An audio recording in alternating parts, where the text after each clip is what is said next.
terkait dengan demokrasi nih. Ya. Ketika dulu di Amerika diputuskan untuk membentuk presiden, bahkan kata presiden itu hanya pertama kali ada di situ. Waktu itu mau dibikin namanya elected king. Ya. Akhirnya dipilih nama presiden. Dan ketika kata presiden dimunculkan, semua orang heran, ini apa? Karena presiden kan the one who preside gitu. Si orang yang memimpin pertemuan itu Ya, presiden namanya, memimpin rapat.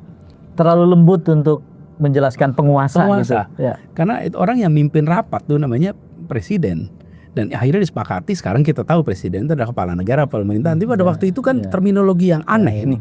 Tapi itu terobosan. Nah, yang menarik adalah ketika kita sampai kepada tadi sudah mengatakan di ujungnya ternyata menghasilkan seperti Trump dan lain. Tapi yang unik dalam proses demokrasi ini ada yang disebut sebagai istilah self-correcting mechanism. Apa itu?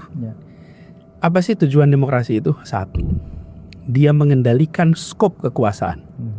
Yang asalnya kekuasaan itu tanpa skop, sekarang dikasih skop. Eksekutif, legislatif, yudikatif, itu dikasih skop.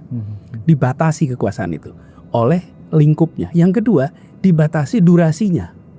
Itulah yang membuat demokrasi itu menjadi unik, karena dia membatasi lingkup dan durasi. Nah, ketika muncul orang yang dia otoriter, dia atau kalau gak otoriter stylenya seperti Trump, maka dia ada periode yang membatasi.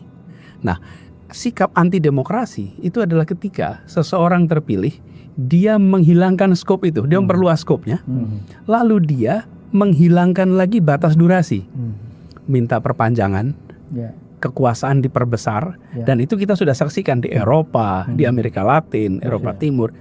Terakhir gagal di Indonesia. Gagal Indonesia dengan usaha 3 periode. Nah, berhasil melalui anaknya.